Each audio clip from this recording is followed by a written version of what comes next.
Oi, gente, tudo bem? Hoje vamos falar da motilidade do TGI. Começando pela anatomia da parede, a gente tem ali na parede do TGI as 5 camadas histológicas. Então, começando aqui dessa parte mais externa, que é onde fica o lúmen do intestino, a gente vai ter primeiro essa camada, que é a mucosa, que é onde tem as microvilosidades. Embaixo da mucosa, a gente tem a submucosa, que é onde fica a maioria dos vasos e onde a gente tem o plexo submucoso. Daí depois a gente vai ter a camada de músculo circular, depois a camada de músculo longitudinal. Entre as duas camadas de músculo, a gente vai ter o plexo mioentérico. E por último, aqui nessa parte mais interna, a gente tem a serosa. Percebam que a gente vai ter 2 plexos aqui na parede. Um plexo submucoso, que está na camada submucosa, como o próprio nome diz, e um plexo mioentérico. Então, mio, lembra que é músculo, esse plexo mioentérico vai estar entre as duas camadas de músculo. Agora, falando da atividade elétrica, que vai ter lá no músculo liso, que vai ser responsável pela movimentação do TGI. A gente vai ter 2 tipos básicos de ondas. As ondas lentas, que estão representadas aqui. Então, essas ondas elas estão acontecendo quando a gente está em repouso, ou seja, quando a gente não está em processo de digestão. Mesmo quando a gente não está nesse processo, o TGI ele fica se movimentando, essa musculatura ela tem uma pequena movimentação, que são essas ondas lentas, mas eles não são potenciais de ação. Então lembra lá das aulas de neurofísica que a gente falava que para atingir o potencial de ação a gente precisava atingir o limiar. Aqui a gente não atinge esse limiar, então existe uma onda elétrica passando, mas não gera potencial de ação. O segundo tipo de onda que a gente tem são os potenciais em espícula ou ponta, que estão representados aqui. Esses sim são potenciais de ação. Então aqui a gente atingiu aquele limiar, ocorreu o disparo do potencial e isso causou a despolarização das células. Então aqui de fato vai desencadear o movimento que a gente tem no trato gastrointestinal, tanto o movimento de mistura quanto o movimento propulsivo para levar o alimento para frente. Além disso, a gente vai ter essas ondas de hiperpolarização, que acontecem aqui quando a célula está mais negativa do que o repouso. Então, quando está em hiperpolarização, é quando de fato o músculo está totalmente parado. Isso acontece, essa hiperpolarização, por alguns estímulos que inibem a movimentação do TGI. Então, como que vai acontecer a mudança de voltagem no músculo? Isso aqui é importante para a prova, que eu lembro que caiu. Os 3 fatores que vão desencadear a despolarização, ou seja, que levam à movimentação do TGI. Primeiro, a gente tem o estiramento do músculo, ou seja, a gente se alimentou, a comida vai estirar o músculo. E esse estiramento é um dos fatores que vai desencadear aquela despolarização que a gente falou, daqueles potenciais de ação ali. O segundo é a acetilcolina. Por quê? Porque a acetilcolina é o neurotransmissor utilizado pelo parasimpático. Então, quando a gente está em processo digestivo, é o parasimpático que está atuando e ele, através da acetilcolina, vai desencadear essa despolarização. Além disso, a gente tem os hormônios gastrointestinais específicos que vão estar agindo para fazer com que o músculo se movimente. Depois a gente conversa sobre cada um deles. Agora, os fatores que causam hiperpolarização, ou seja, que dificultam o músculo de fazer movimentação. É a norepinefrina e epinefrina e a estimulação do sistema nervoso simpático. Então, faz sentido, pensando que o sistema simpático vai atuar de forma contrária ao parasimpático, naquelas situações em que a gente está em fuga ou em estresse fisiológico, que a gente precisa parar a digestão, porque o objetivo do corpo é mandar sangue para outros locais. Então, o sistema nervoso simpático ele vai atuar através da liberação de norepinefrina e epinefrina. Então, por isso aqui, esses fatores vão inibir a movimentação do TGI. O sistema nervoso entérico. Então, lembra que eu tinha dito que a gente vai ter dois plexos? Esses plexos nada mais são do que conjuntos de neurônios que estão ali nas camadas da parede do trato gastrointestinal. E a gente tem dois plexos. O externo, que está entre aquelas camadas musculares que eu tinha falado para vocês, a camada muscular longitudinal e circular. Ele é chamado também de plexo mioentérico ou plexo de Elbeck, e ele é responsável por controlar os movimentos gastrointestinais. Então, ele vai, através daqueles potenciais de ação, fazer com que a musculatura ali da parede se movimente. E o plexo interno, que é aquele plexo submucoso, que está na camada submucosa, também chamado de plexo de Meissner, ele vai ser responsável pela secreção daqueles hormônios gastrointestinais que a gente falou. E pelo controle do fluxo sanguíneo ali do trato gastrointestinal. Apesar do sistema entérico agir de forma independente, ele vai sofrer estimulação do sistema simpático ou parasimpático, ou seja, o sistema nervoso entérico ele é independente, ele não precisa do sistema nervoso autônomo para agir, porém ele é regulado pelo simpático e pelo parasimpático, ou seja, ele vai funcionar mais, ou esses plexos vão funcionar mais ou menos a partir do que tiver ativado no momento, ou simpático ou parasimpático. Como que ocorre esse estímulo do sistema autônomo? A gente vai ter a estimulação parasimpática, como eu tinha dito, é através da ação da acetilcolina. Então, quando o parasimpático está ativado, que é aquele momento de repouso, o momento que a gente vai fazer a digestão dos alimentos, a gente vai ter a ativação do parasimpático que vai liberar acetilcolina, e isso vai estimular o TGI. Então, vai estimular a movimentação da musculatura. O sistema parasimpático ele é dividido em duas porções, que a gente já comentou lá nas aulas de neurofísica. Então, a gente vai ter fibras saindo lá da parte craniana, que é do nervo vago. Então, é lá do tronco encefálico. E a gente vai ter uma parte sacral, que é pelos nervos pélvicos. Então, quando pensa em parasimpático, pensar nas extremidades da medula.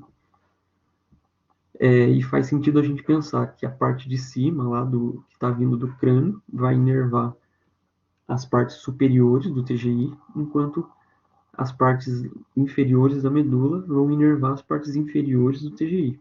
Então, a parte craniana inerva esôfago, estômago, pâncreas e a primeira metade do intestino grosso, enquanto que a parte sacral, que é lá embaixo da medula, vai fazer a inervação da metade distal do intestino grosso até o ânus e está mais envolvida no reflexo de defecação. Agora, a estimulação simpática, que vai estar fazendo o oposto da parasimpática. Vai agir pela noradrenalina, que vai estar esse sistema ativo quando a gente está em fuga ou em estresse. Então, ele vai inibir a atividade do TGI. O sistema simpático, as fibras dele vão sair da medula a nível de T5 e L2, então é da parte do meio da medula, e ele vai inervar igualmente toda a extensão do TGI. Então não tem essa separação da parte superior e inferior como a gente tem ali no parasimpático. Agora falando dos hormônios que a gente tinha comentado. A gente vai ter principalmente, que a gente precisa saber, 5 hormônios agindo. O estômago vai produzir 1, enquanto o intestino produz 4. O estômago vai produzir a gastrina, pelas células G. A gastrina ela vai ser liberada dentro do estômago quando tiver peptídeo e aminoácido entrando em contato com a parede do estômago. Então, a gente se alimentou, peptídeo e aminoácido ali encostaram na parede do estômago, o estômago vai começar a secretar a gastrina. O que a gastrina vai fazer? Ela vai estimular o estômago a secretar ácido gástrico. Por quê? O ácido gástrico vai reduzir o pH do meio, que é o pH necessário para as enzimas ali do estômago agirem. Agora falando dos hormônios do intestino. A gente tem a colicitocinina, que é CCK. O estímulo dela vai ser os ácidos graxos e os aminoácidos. Então a gente se alimentou, ácido graxo e aminoácidos encostou lá na parede do intestino. Isso vai estimular a secreção de colicitocinina. Qual que vai ser a ação dela? Vai ser estimular a secreção da vesícula biliar. Então, lembra lá da aula de fígado que a gente falou? O fígado produziu a bile foi armazenada na vesícula biliar até o momento da digestão. Quando a gente comeu aqui, ácido graxo e aminoácido, liberou colecistocinina, foi lá na vesícula biliar e fez ela secretar a bile no intestino. Além disso, a colecistocinina vai estimular a secreção pancreática. Então, o pâncreas ele tem função de produzir enzimas que vão degradar os alimentos. Então, quando a gente come, tem liberação de colecistocinina, que vai lá no pâncreas estimular a secreção dele. E vai inibir a motilidade do estômago. Por quê? Pensar na lógica de que já aconteceu o processo no estômago e agora a gente está no intestino. Então, o intestino está agindo, a gente precisa inibir o estômago para que evite o estômago de lançar mais conteúdo ali no intestino, que acabaria atrapalhando o processo que já começou no intestino. E também pensar na lógica do pH, porque o estômago ele atua em um pH ácido, enquanto o intestino funciona em um pH alcalino. Então, se o intestino já está lá funcionando, já está fazendo a função dele no pH alcalino, eu tenho que inibir o estômago para que ele não mande mais ácido para o intestino, que iria atrapalhar esse processo. Além da colecistocinina, a gente vai ter liberação de secretina pelo intestino, e a secretina ela é liberada a partir do estímulo de ácido no intestino. Então, a gente estava com o alimento lá no estômago, ácido, foi jogado para dentro do intestino, esse alimento estava ácido, porque veio do estômago. Esse ácido na parede do intestino faz com que o intestino libere secretina. A secretina ela vai lá no pâncreas, fazer com que o pâncreas secrete o bicarbonato. Esse bicarbonato produzido pelo pâncreas vai ser secretado lá dentro do intestino, para que deixe aquela solução mais básica para que as enzimas do intestino consigam agir nesse pH ideal. E vai inibir a motilidade do estômago pela mesma lógica aqui da colecistocinina que eu já tinha falado, né, para impedir que o conteúdo do estômago atrapalhe o que já começou a ser feito no intestino. O intestino também vai secretar motilina e o estímulo vai ser o jejum. Então, mesmo quando a gente não está comendo, a gente precisa ter o gastrointestinal se movimentando, que é meio que uma questão de deixar ali o trato intestinal limpo e também evitar a proliferação bacteriana. Então, quando a gente está em jejum, o intestino fica secretando motilina, que faz com que esse complexo motor migratório seja estimulado e a gente tenha aquelas ondas lentas acontecendo ali no intestino. E a gente também tem o GIP sendo secretado pelo intestino, que vai ser estimulado por glicose, ácido graxo e aminoácido.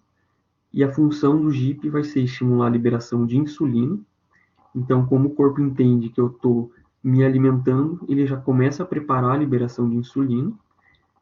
E ele também vai inibir a motilidade do estômago por essa mesma lógica que eu já tinha explicado antes. Quais são os tipos de movimento que a gente tem lá no intestino? Não só no intestino, né? no gastrointestinal de uma forma geral. A gente vai ter movimentos propulsivos, que é o chamado peristaltismo, e a gente vai ter movimentos de mistura.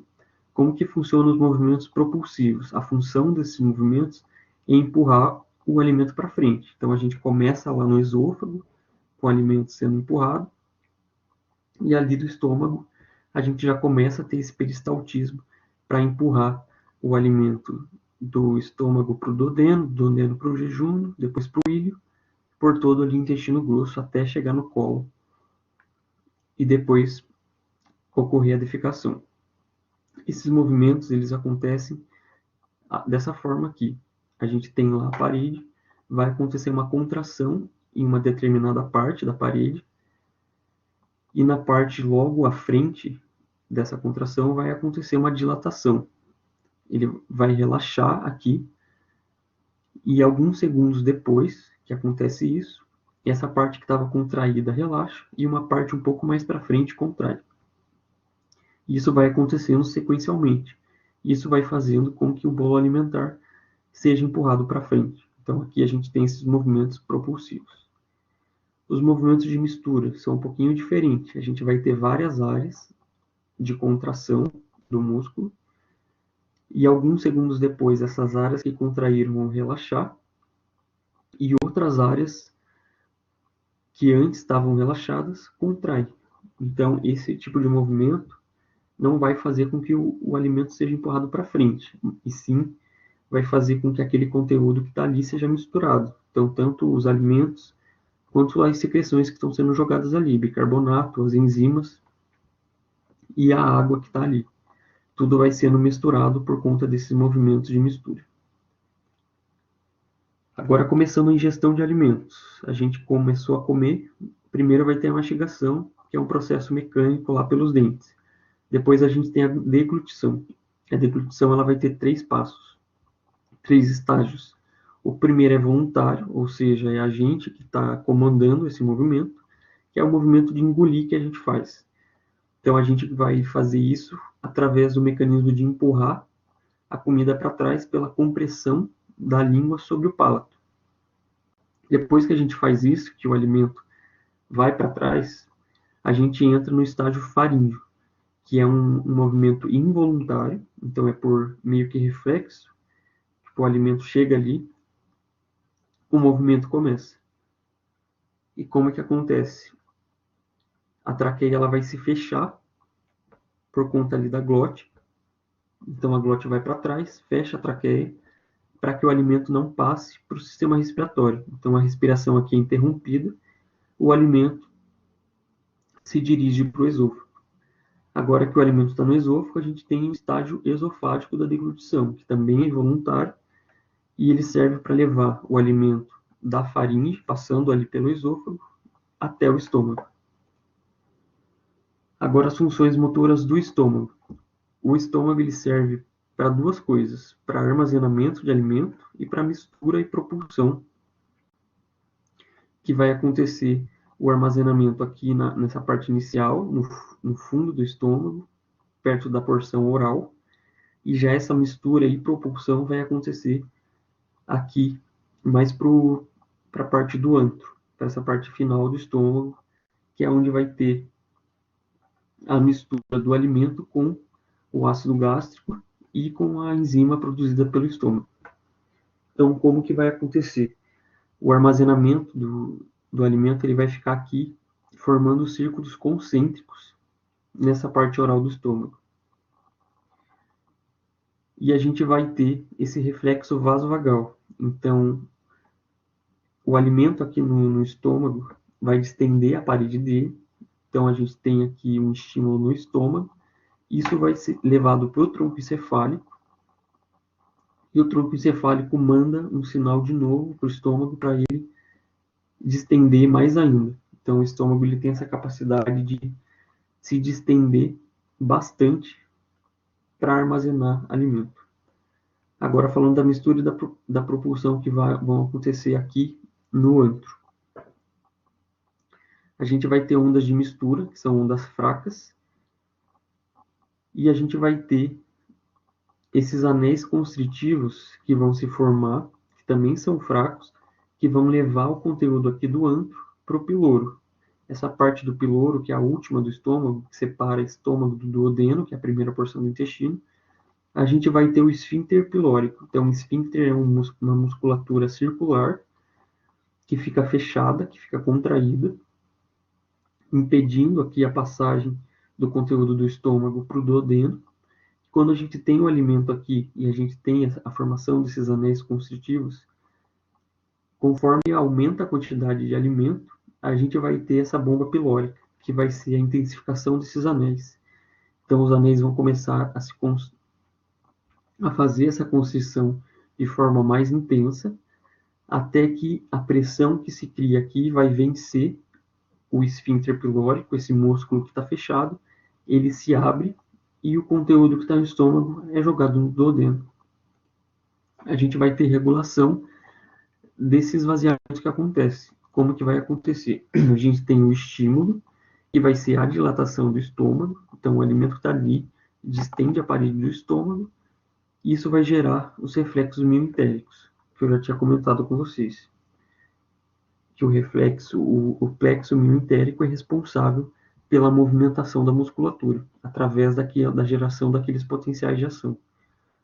E a gente vai ter a ação dos hormônios também, nesse caso do estômago, a gastrina. A gastrina vai ser produzida pelo estômago em resposta aos peptídeos, como a gente já tinha conversado naquele slide lá dos hormônios. Então, o alimento encostou ali na parede do estômago, isso é o sinal para a produção da gastrina, e a gastrina faz essa motilidade da parede do estômago. E a gente vai ter um processo de inibição também. Então, o quimo no duodeno, que é o quimo, esse conteúdo que está indo do estômago para o duodeno, que está indo ácido, ele vai chegar no duodeno, que vai mandar reflexos inibitórios para o estômago, como a gente tinha conversado, que o intestino quer inibir o estômago para ele parar de mandar conteúdo para o intestino. E vai ser através daqueles hormônios, a colicistocinina e o GIP, que vão inibir o esvaziamento gástrico.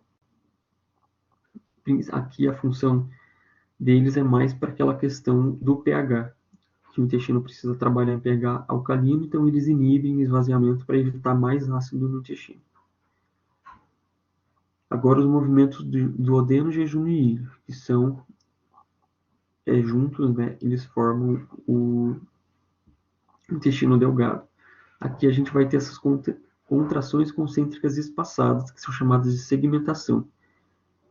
Então, essas contrações elas servem principalmente para misturar o conteúdo que está ali no intestino delgado. E a gente vai ter movimentos propulsivos. Então, como que vai ser a geração desses movimentos? A gente tem a distensão da parede pelo alimento ali presente,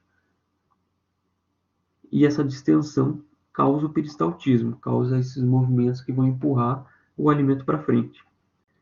A gente tem o reflexo gastroentérico, então a distensão do estômago vai começar a estimular o intestino. Então, quando o alimento ainda está no estômago, isso já vai começar a estimular o intestino, porque ele vai entender que está vindo comida mais para frente, que ele vai receber essa comida, então ele já começa a se preparar. Os movimentos já começam antes mesmo do alimento chegar no intestino. A gente tem a ação dos hormônios, a gastrina, a CCK, a insulina e a motilina, que vão aumentar o peristaltismo do intestino delgado. E a secretina e o glucagon vão inibir. Agora falando da válvula ileocecal, né? O alimento passou ali pelo estômago, passou pelo intestino delgado, e aqui a gente tem o íleo, que é a última parte do intestino delgado. Daqui, a gente vai lançar o alimento para o intestino grosso. O grosso é chamado de cólon, e o que separa o intestino delgado do cólon é esse esfíncter iliocecal, que fica fechado. Aqui no íleo, o alimento ele vai ficar armazenado por bastante tempo. Quando a gente tem um armazenamento muito grande de alimento, então quando fica muito aqui, isso vai ser um estímulo para abrir esse esfíncter iliocecal.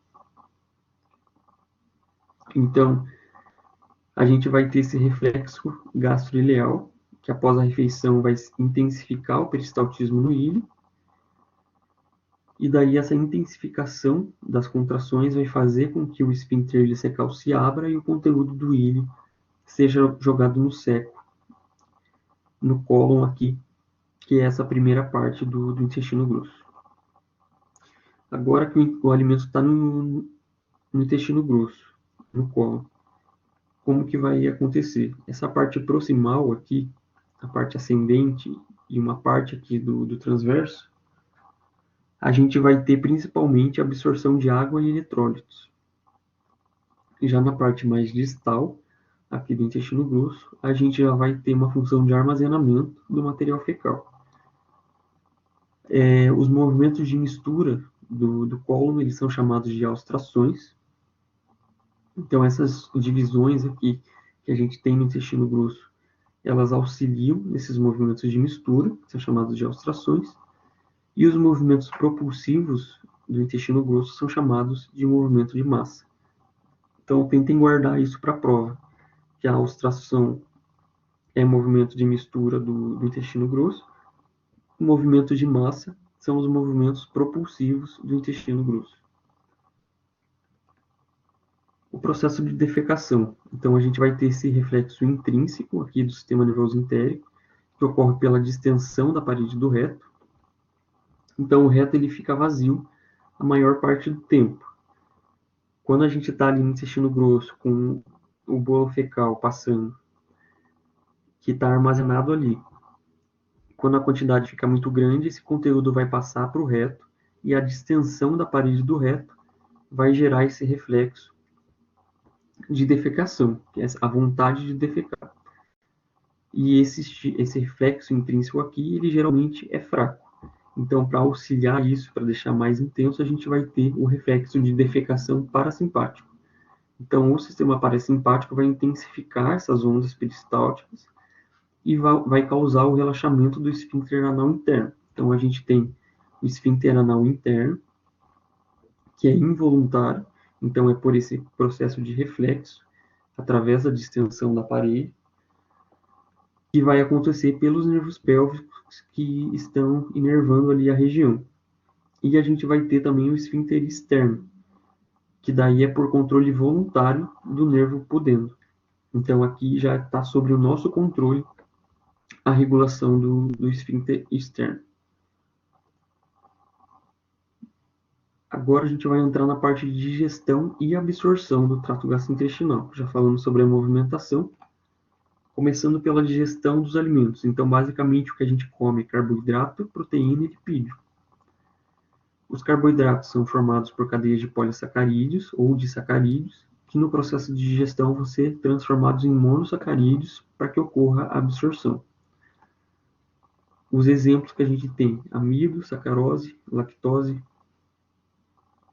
Agora, as proteínas.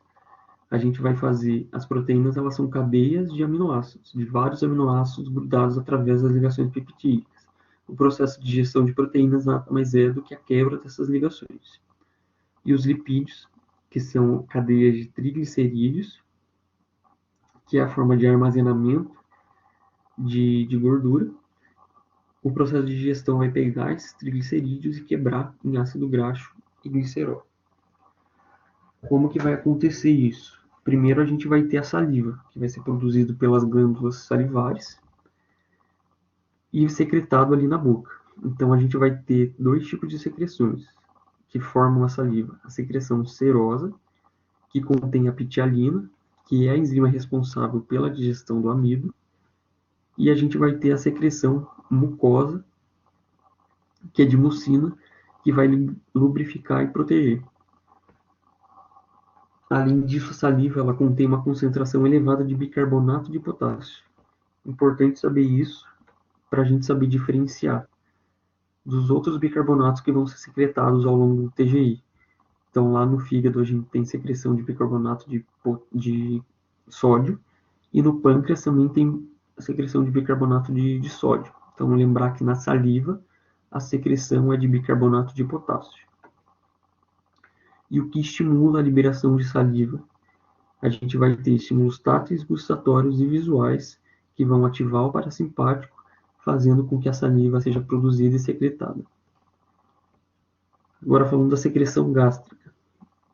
O estômago ele vai ter basicamente dois tipos de glândula, as glândulas oxínticas e as glândulas pilóricas. As oxínticas estão ali no início do estômago, no corpo e no fundo. E a gente vai ter três tipos de célula formando essas glândulas oxínticas. As células da mucosa, como o próprio nome diz, né, já é indicativo, elas vão produzir e secretar muco, que vão ajudar a proteger a parede do estômago. As células principais vão secretar pipicinogênio, que é o hormônio, que é a enzima ali do estômago, que vai digerir as proteínas, mas aqui ela está na forma inativada dela. E a gente vai ter as células parietais, ou oxínticas, que vão secretar o HCl e o fator intrínseco. Para saber diferenciar bem qual tipo de célula produz o que, é só pensar que as células principais elas vão secretar a principal substância do estômago. Qual que é a função principal do estômago na digestão? É digerir a carne, é digerir proteína. E a digestão da proteína acontece pela ação do pepsinogênio. Então, o pepsinogênio é a principal produção do estômago, logo ele é produzido pelas células principais. Em contrapartida, as células parietais vão secretar o ácido clorídrico, que também tem a sua importância, mas a importância dele nada mais é do que diminuir o pH para que o pepsinogênio haja. Agora, falando das glândulas pilóricas, como o nome diz, né, já indica que ela está ali próxima do piloro, então ela está no antro. E ela tem dois tipos de células, as células da mucosa, que também vão secretar muco para proteção da parede do estômago, e vão ter as células G, que vão secretar gastrina, que é aquele hormônio responsável pela motilidade do estômago, motilidade dos músculos ali da parede do estômago. E a gente vai ter outras secreções, que são menos importantes, mas que também vão estar agindo ali no estômago. As células enterocromafins vão produzir histamina, as células delta vão produzir somatostatina e as células da mucosa vão secretar lisocima, que é um bactericida. Como que ocorre o controle da secreção gástrica? A gente vai ter três fases. A cefálica, que é responsável por 30%, que é aquela questão de ver o alimento, cheirar o alimento, ou até mesmo lembrar, já vai fazer com que o nervo vago seja estimulado, e a gente tem uma fase cefálica aqui que vai começar a estimular o estômago a produzir os seus hormônios. A gente tem a fase gástrica, que é a principal, responsável por 60% da secreção, que é principalmente pela distensão do estômago, ou seja, o alimento entrou no estômago, descendeu a parede, esse vai ser o principal estímulo para o estômago começar a secretar as suas substâncias. Então aqui a gente vai ter liberação de acetilcolina, pela liberação do parasimpático também, e isso vai fazer com que aqueles hormônios que a gente conversou no último slide sejam liberados. E a gente tem uma fase intestinal, que é responsável por 10%, mas que tem um estímulo bem pequeno, está mais envolvido nessa questão de inibição. A gastrina e a histamina, que são hormônios produzidos pelo estômago, vão estimular a liberação de HCl. O HCl vai fazer com que o estômago fique ácido. Essa acidez vai estimular a liberação de pepsinogênio, que é a enzima responsável pela digestão ali da proteína que vai ter no estômago. A acetilcolina, ela vai estimular a glândula oxíntica a produzir muco, pepsinogênio e HCl. E somatostatina vai inibir a secreção. Sempre que a gente fala de somatostatina, a gente tem que lembrar de inibição. Ela sempre está inibindo tudo. Agora indo para o pâncreas. O pâncreas ele vai ser responsável pela produção de duas coisas. Das enzimas, que vão digerir os alimentos, e pela produção de bicarbonato de sódio. Quais são as enzimas pancreáticas? A gente vai ter aqui enzimas que vão digerir proteína, aqui a enzima que vai digerir carboidrato e aqui as enzimas que vão digerir gordura. As enzimas que digerem proteína são a tripsina e a quimotripsina, que vão pegar a proteína e quebrar elas em cadeias menores de peptídeos.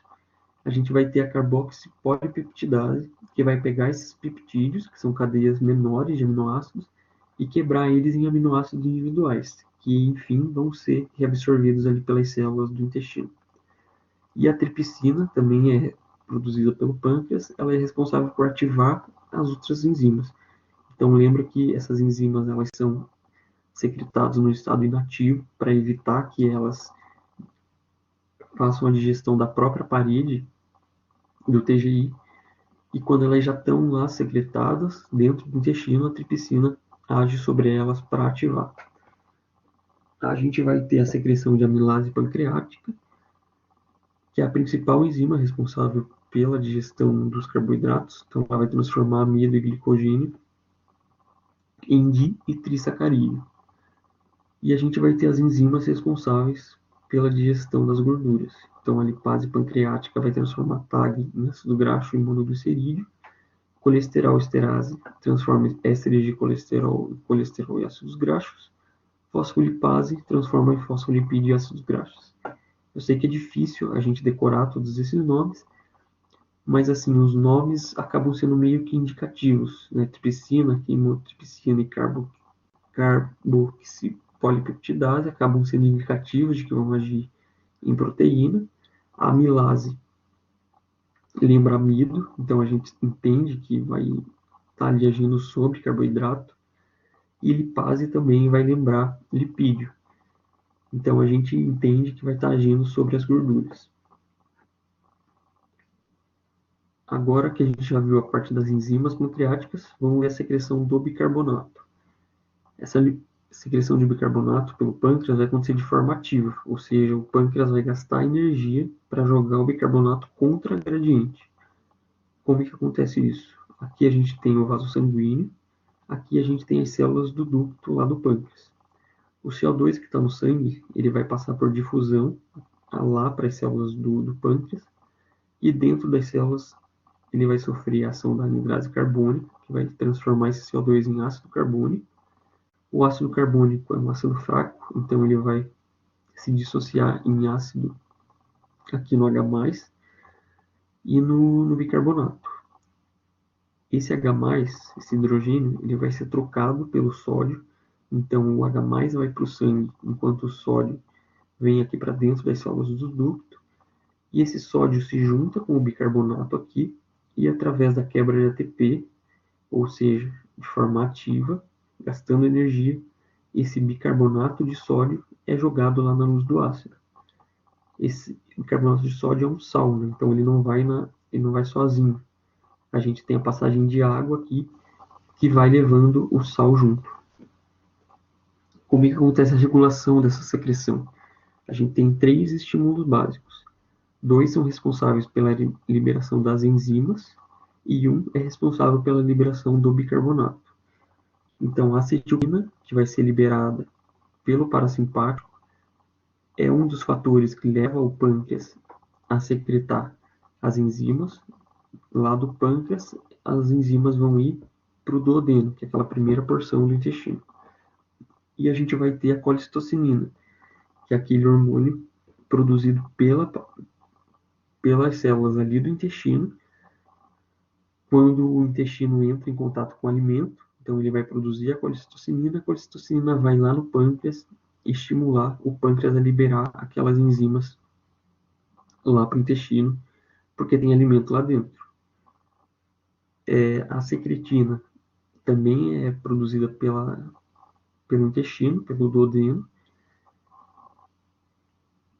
e o estímulo para a secreção da secretina é o conteúdo ácido que está entrando ali no intestino, que está vindo lá do estômago. Então esse ácido vai entrar em contato com a parede do intestino, o intestino começa a secretar secretina, e a secretina vai lá no pâncreas estimular a liberação de bicarbonato. Então aqui faz sentido, né? Porque o fator que levou a secreção de secretina foi o ácido, e levou a mensagem lá para o pâncreas dizendo a gente precisa de bicarbonato para deixar o conteúdo mais alcalino. Apesar de ser a acetilcolina e a colecistocinina que fazem essa estimulação da liberação das enzimas, essas enzimas elas só vão ir, de fato, para o intestino quando a gente tiver a liberação da secretina. Por quê? Porque as enzimas elas precisam ser carregadas por algum soluto, elas não vão sozinhas. E o que leva as enzimas para lá é justamente essa solução contendo água e o bicarbonato, que quando a secretina faz esse estímulo, eu tenho a liberação da água, do bicarbonato, e as enzimas são carregadas juntas. As fases da secreção pancreática. A gente também vai ter uma fase cefálica, uma gástrica e uma intestinal. A cefálica é de 20%, então é aquela questão de pensar na comida, sentir o cheiro. O nervo vago vai ser estimulado e a gente já começa a ter um estímulo para o pâncreas começar a secretar as enzimas dele. A gente vai ter uma fase gástrica de 10%, que a presença do alimento ali no estômago já vai começar a estimular o pâncreas a secretar as enzimas. Então, o alimento nem está lá no intestino, mas o pâncreas já começa a se preparar para secretar eles. secretar essas enzimas. E a gente vai ter essa fase intestinal de 70%, né, a principal fase, que é quando o alimento está de fato ali no duodeno, naquela primeira porção do intestino delgado. Então, esse alimento no duodeno vai estimular a grande liberação de secretina, que faz com que a secreção pancreática se torne abundante. Então, a gente vai ter a liberação das enzimas e a liberação do bicarbonato lá no duodeno, por conta da presença do alimento distendendo a parede do intestino delgado. Agora, falando da secreção da bile, né? A gente já falou de secreção de saliva, já falou da secreção do estômago, já falou da secreção do pâncreas. Vamos para a secreção que ocorre pelo fígado. A gente já falou da produção da bile lá na aula de fígado, que vai conter aqueles sais biliares que vão ajudar a emulsificar as gorduras e que vai conter também aqueles produtos que precisam ser excretados do corpo. A bile foi formada, ela passa para os canalículos biliares, pelo ducto biliar, e depois ela é armazenada lá na vesícula biliar. Ela vai ficar armazenada lá na vesícula biliar até que ocorra o processo de digestão. Então aqui a gente está no processo de digestão, a gente começou a comer. Quando a gente tem o alimento ali no duodeno, isso vai ser um estímulo para a secreção da bile. E a bile ela vai ter duas funções ali no intestino, como eu já tinha falado. Ela vai emulsificar as gorduras e vai servir como meio de excreção dos produtos. Agora que a gente já falou da secreção do pâncreas, do fígado, do estômago e da saliva, vamos para a secreção do intestino delgado. Então, lá no intestino delgado, a gente vai ter dois tipos de glândula. As glândulas de Brunner, que vão secretar um muco alcalino em resposta aos estímulos táteis irritativos ali da parede do duodeno. Há uma estimulação vagal, então pelo nervo vago, e pelos hormônios gastrointestinais, todos aqueles que a gente comentou, mas principalmente a secretina. Então, esses três estímulos fazem com que essas glândulas de Brunner comecem a secretar esse muco alcalino, que vai ajudar a criar um ambiente alcalino para que as enzimas consigam agir. E a gente vai ter também as criptas de Lieberman, que contém dois tipos de células. As células caliciformes, que vão secretar muco, que ajuda a proteger a parede do intestino, e a gente vai ter as células que são chamadas de enterócitos, que são as principais células ali do intestino, que vão secretar água e eletrólitos, e elas são as células responsáveis pela absorção dos eletrólitos e daqueles produtos de digestão. Então a gente está fazendo todo aquele processo de quebrar os alimentos, e os enterócitos é que vão fazer a absorção desses produtos, dos aminoácidos, dos ácidos graxos, enfim, daquilo que precisa passar, desses nutrientes que precisam passar para o sangue. Isso aqui que eu falei é do intestino delgado. Agora, do intestino grosso, ele tem a secreção apenas de muco, pelas criptas de Lieberman, que são responsáveis também pela proteção da parede do intestino. As enzimas do intestino delgado, elas não vão ser secretadas no lumen do intestino, mas os enterócitos, que são essas células que a gente comentou, elas vão possuir essas enzimas nas membranas delas, nas membranas das células. E quando estiver ocorrendo o processo de absorção, essas enzimas que estão ali nas membranas, elas vão agir sobre o alimento, fazendo com que ocorra a digestão, a quebra de mais ligações, tornando aquele alimento menor ainda, transformando ele em partículas menores para que eles sejam absorvidos através do epitélio dessas células. Quais que são essas enzimas? A gente vai ter as peptidases, que vão pegar pequenos peptídeos. Então, a gente tem pequenos peptídeos justamente porque as enzimas lá do pâncreas já agiram. E as do estômago também. Então, a gente já não está mais com aquelas cadeias grandes de proteína. A gente já está com pequenos peptídeos, poucos aminoácidos ligados. Essas enzimas do intestino delgado, elas só vão fazer o trabalho final de quebrar essas últimas ligações peptídicas e transformar em aminoácidos livres que vão conseguir passar ali pela membrana dos enterócitos para ser absorvidos. A gente vai ter a sucrase, a maltase, a isomaltase e a lactase, que são responsáveis por transformar disacarídeos em monossacarídeos. Então, a mesma coisa. Aqui a gente já não vai mais ter aqueles polissacarídeos, aquelas cadeias grandes de carboidratos, porque as enzimas do pâncreas já agiram e quebraram elas em disacarídeos. Então, aqui a gente já está com só 2 açúcares ligados um no outro. Essas enzimas do intestino delgado vão quebrar essa última ligação que falta para gerar o monossacarídeo, para que ele consiga passar pela membrana do hepatócito.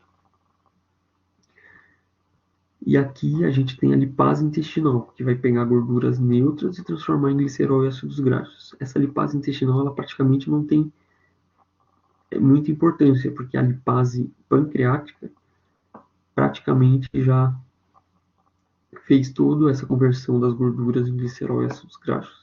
Então a lipase intestinal acaba nem tendo muita função.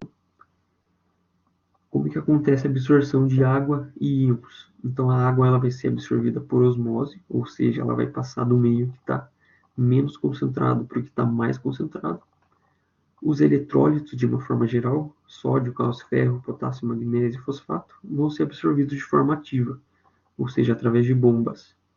O corpo vai gastar energia para jogar esses eletrólitos para dentro dos hepatócitos para que eles consigam ser reabsorvidos.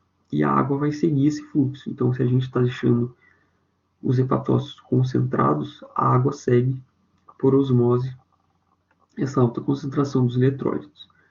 E o cloreto vai ser absorvido por difusão, por conta desse gradiente criado pelo sódio. Então, o sódio é reabsorvido e o cloreto, que é uma carga negativa, vai seguir o sódio, que tem uma carga positiva.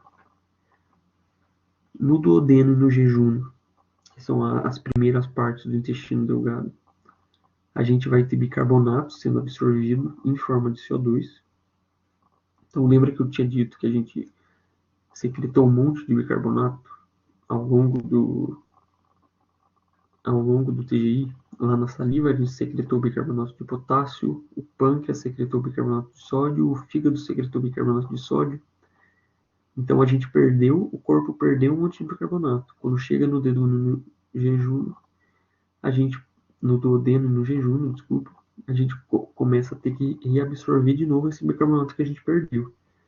E esse bicarbonato vai ser absorvido em forma de CO2.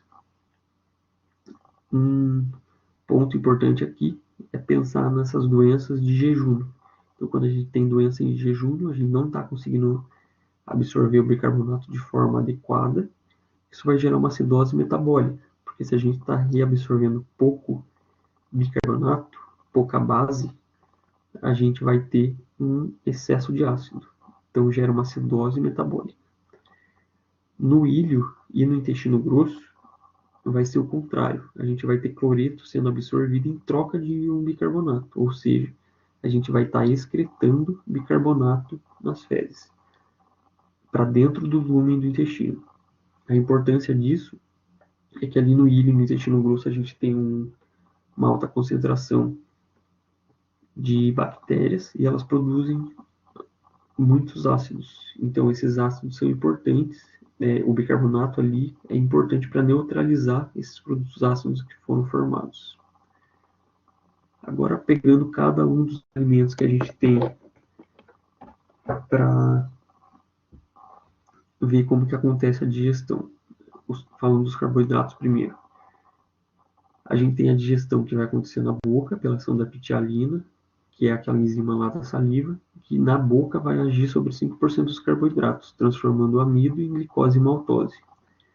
No estômago, a pitialina continua agindo, porque lembra que no estômago a gente tinha o armazenamento do alimento, que vai ficar lá por um tempo. Então a pitialina vai ficar ali agindo por até 1 hora, digerindo de 30% a 40% dos carboidratos. No intestino, que é onde vai acontecer a principal ação das enzimas sobre os carboidratos, a gente vai ter a amilase pancreática, que vai converter praticamente todos os carboidratos em maltose e em pequenos polímeros de glicose, e a gente vai ter lactase, sacarose, maltase e alfa-dextrinase, que são aquelas enzimas que não são secretadas no intestino, no lumen, mas elas estão lá na membrana dos enterócitos, clivando os disacarídeos nos monossacarídeos, para que eles consigam ser reabsorvidos. E a absorção dos carboidratos, dos produtos finais da digestão, como que vai acontecer? Vai acontecer a absorção da glicose e da lactose, através do cotransporte com sódio, e a absorção da frutose vai acontecer através do processo de difusão. Agora falando das proteínas. A proteína ela começa a ser digerida no estômago. Então, a gente vai ter a pepsina agindo ali no estômago, que vai digerir o colágeno que está envolvendo as proteínas. Então, é um início de absorção. Quando a gente tem a proteína lá no intestino, a gente vai ter aquelas enzimas pancreáticas agindo. A tripsina, a quimiotripsina, que vão clivar em pequenos peptídeos, e a carboxipolipeptidase, que vai fazer o trabalho final de liberar aminoácidos individuais. E lá no intestino, a gente tem a peptidase, que é aquela enzima que está na membrana dos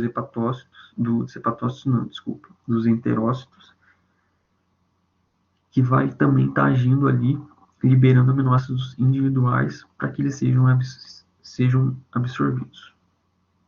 E a absorção desses aminoácidos vai acontecer de que forma? Eles podem ser absorvidos sob a forma de dipeptídeos, de tripeptídeos, ou de aminoácidos livres. E essa absorção vai acontecer por cotransporte com sódio. E alguns também podem passar por difusão facilitada. Agora, dos lipídios. Primeiro a gente vai ter a emulsificação no intestino, que vai acontecer pela bile, que foi jogada lá no intestino. Então, os sais biliares vão agir. E já falei disso para vocês lá na aula de fígado. Não vou entrar em mais detalhes aqui. Daí, no intestino, a gente vai ter essas enzimas aqui, que são aquelas enzimas pancreáticas, a lipase pancreática, que em 1 minuto consegue digerir todos os triglicerídeos e ácidos graxos de glicerol. A gente vai ter a colesterol esterase, que vai digerir ésteres de colesterol, e a fosfolipase, que vai digerir fosfolipídios. E daí a gente tem aquela enzima intestinal, que é aquela enzima que não é secretada no intestino, mas está na membrana do enterócito, que é a lipase intestinal. Como eu tinha dito para vocês, ela geralmente nem é necessária, porque a lipase pancreática acaba fazendo todo o trabalho, porque ela é muito potente. E a absorção dos lipídios, como que vai acontecer? Sobre a forma de monoglicerídeos e dos ácidos graxos. Esses monoglicerídeos e ácidos graxos que vieram pela quebra do TAG, eles vão passar para dentro dos enterócitos e lá dentro eles se juntam de novo, formando o TAG de novo. Esse TAG vai se juntar com proteínas, formando o quilomicro, que é um transportador de gordura, por assim dizer, e o quilomicro vai passar para o sistema linfático. E através do sistema linfático, lá no ducto torácico, é que os quilomicros vão entrar de novo na circulação sanguínea. Agora a gente precisa falar da absorção da vitamina B12 de forma separada, porque é um pouquinho diferente. A vitamina B12, também chamada de cobalamina, ela vai ter uma absorção um pouquinho peculiar. Então, por isso que a gente tem que falar dela. Primeiro, quando ela está lá no estômago, então a gente tem aqui o estômago representado, pega lá uma célula do estômago, uma célula parietal, a gente comeu a proteína B12. A proteína B12, ela vai ir lá para o estômago e o HCl produzido aqui pelas células parietais vai quebrar o colágeno que está envolvendo a B12. Então, para a gente ter a absorção da B12, primeiro a gente tem que quebrar o colágeno que está envolvendo ela. Quem faz isso é o HCl lá do estômago.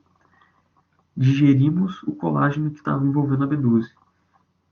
Agora, a B12 ela fica livre para poder se juntar com essa proteína R salivar, que, como o próprio nome diz, né, é uma proteína produzida lá pelas glândulas salivares, presentes na saliva,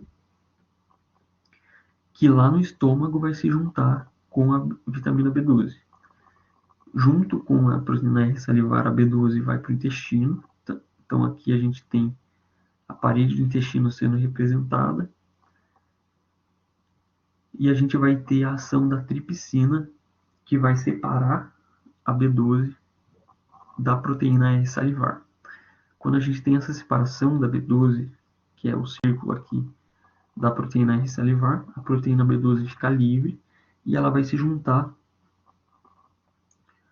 com o fator intrínseco. Lembra que a gente tinha falado lá na secreção estomacal que o estômago produz o fator intrínseco que vai se juntar com a vitamina B12, permitindo com que ela seja reabsorvida pelo enterócito. Então, para a vitamina B12 ser absorvida, ela precisa estar grudada aqui nesse fator intrínseco que é produzido lá no estômago. Ele é produzido no estômago, mas ele se junta com a vitamina B12 só no intestino. A vitamina B12 entra no enterócito, se separa desse fator intrínseco e daí ela é jogada no sangue e no sangue ela é transportada até o fígado por essa proteína chamada de transcobalamina 2. Então, assim, a gente tem aqui o processo de absorção da B12 e armazenamento no fígado. Como é que acontece a absorção no intestino grosso? O intestino grosso ele é responsável por absorver cerca de 1,5 litro de água, de íons, naquela parte proximal. Então, lembra que eu tinha dito para vocês que a parte proximal é responsável por absorção de água e íons, a parte distal é mais responsável por armazenamento. O sódio ele vai ser absorvido de forma ativa, através de quebra de ATP.